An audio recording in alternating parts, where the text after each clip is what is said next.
person I know that had millions that hung around with rappers. The only black person I know that made it to that millionaire status and that treated rappers with some kind of platform that he put up $1 million to get Pac hit. On retainer. I don't know how much money is coming in, but I know that a lot of money is going out every single month. He was the only person I know that had millions that hung around with rappers. The only black person I know that made it to that millionaire status and that treated rappers with some kind of dignity.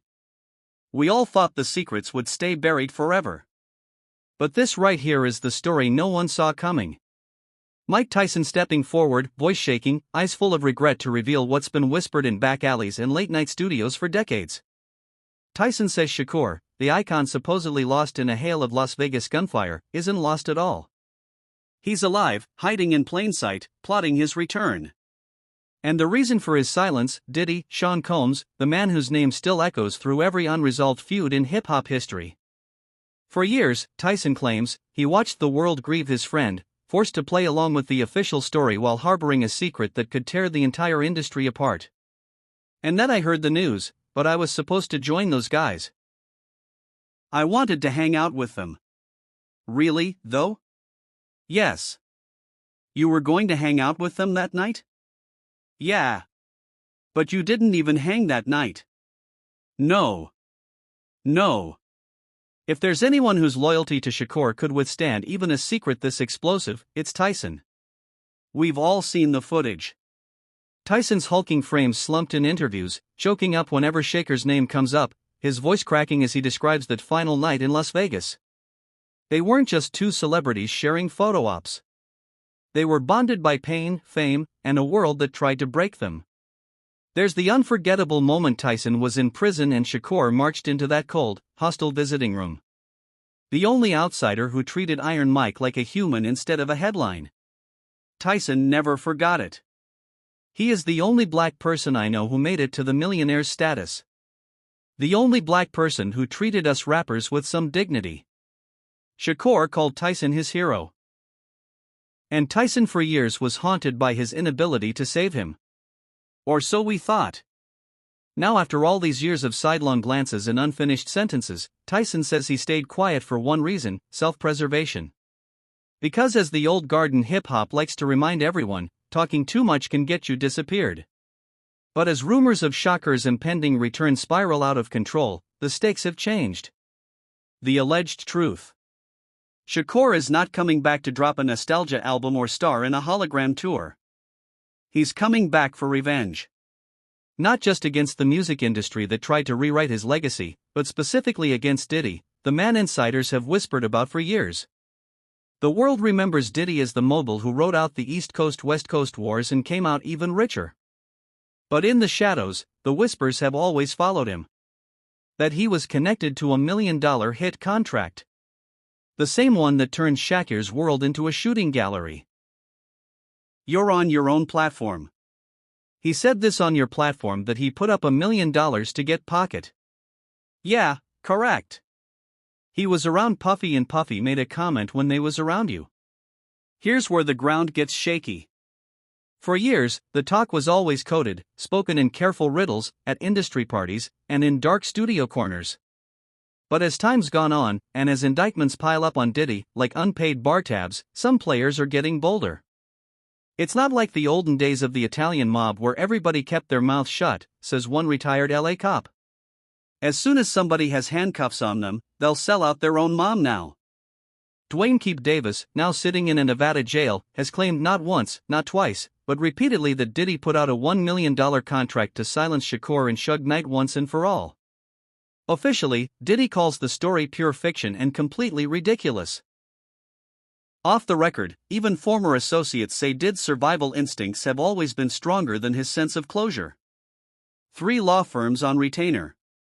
I don't know how much money is coming in, but I know that a lot of money is going out every single month for Diddy. Think about it. While Shakur was dodging shadowy figures and allegedly orchestrating the most infamous disappearing act since Elvis, Diddy's bad boy empire was everywhere. Billboard charts, Hollywood galas, sack deals. The man became a one-person business conglomerate. And all the while the murder investigations, unsolved mysteries of Shakur and Biggie drifted into the background. But every time the LAPD or FBI got a new lead, the same names would float back up. Detectives, writers, even rival rappers couldn't let go of the theory that Bad Boy was more than just a catchy label. Other people carried out acts for him and he kept his hands clean, an insider told the Post. And just to make sure the myth never fades, you have Suge Knight himself telling TMZ in 2014, "Why you think nobody been arrested if they said they the one that did Shakur because Shakur not gone? If he was, they'd be arresting those dudes for it. You know, he's somewhere smoking a Cuban cigar on an island." Which brings us to the real catnip for every conspiracy junkie. The so-called Cuban connection. Old Havana, a place where revolutionaries and fugitives have always found a second life, suddenly becomes the stage for late-night Shakur sightings. There are photos, grainy, yes, but good enough for 1,000 YouTube breakdowns showing a man who looks exactly like a 40-something Shakur. Sunglasses, goatee, and all lurking in the background of a Havana club. There are videos of locals swearing they've seen the rapper from America walking the narrow alleys and even supposed audio of Fidel Castro himself approving Shakur's asylum. The fact that Shakur's aunt, the notorious Assad Shakur, has been living as Cuba's most famous fugitive for decades.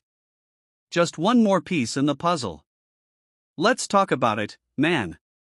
So, you feel like it was bigger than Orlando Shooter Pack?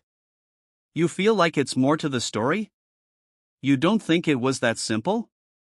I feel like it's big. And it's not just fans making this up for TikTok clicks. Michael Nice, a former security officer, claimed he personally helped smuggle Shakur out of the US, slipping a body double into the hospital bed, then flying the real Shakur to Barbados and on to Cuba. There were hugs and handshakes when we finally managed to get him to Barbados. Then my brother helped him get to Cuba from there. Was Nice the architect of the greatest vanishing act in pop culture, or just another hustler looking for 15 minutes of fame? Well, Nice was found unresponsive, excuse us, reportedly deceased, not long after teasing his supposed video proof. Fans went wild as if the ghost of Shakur himself had just dropped another Machiavelli album. But I'm not surprised. You know, we all know who he is and how we get down. So that don't surprise me. All of this would be just a fun late-night campfire story if the real-world stakes hadn't suddenly jumped into the stratosphere. Right now, Diddy is in the kind of legal and reputational crisis that could make even a billionaire sweat through a designer shirt. The same week-old rumors about Diddy and the East Coast-West Coast rivalry are swirling. Federal agents are raiding his mansions in LA and Miami, looking for evidence in a case that now spans everything from racketeering to coerced freak-off parties. Diddy's attorneys argue he's just an eccentric superstar, a swinger, not a predator. The government says otherwise, stacking up witnesses who claim Diddy's empire wasn't just built on chart-topping singles, but on a network of silence and intimidation. We can't ignore the timing.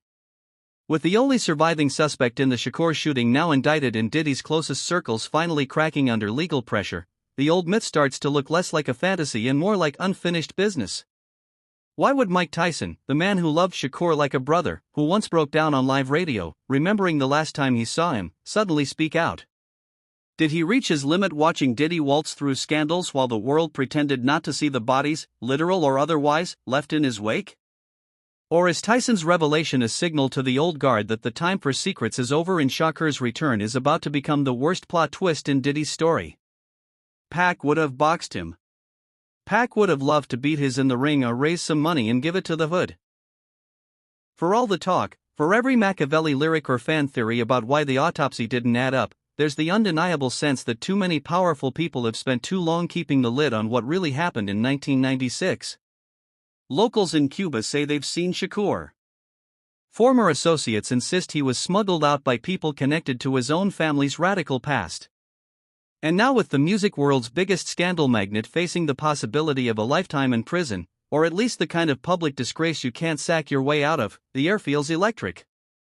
If Shakur has been alive all along, who helped him escape?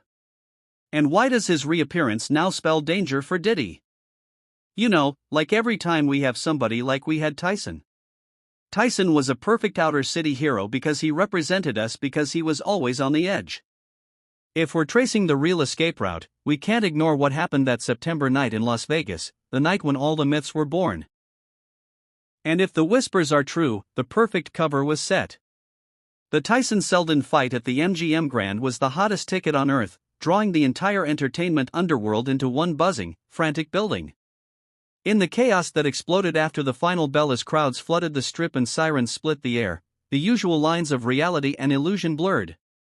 Security cameras rolled, bodyguards barked into radios, limos lined up like dominoes.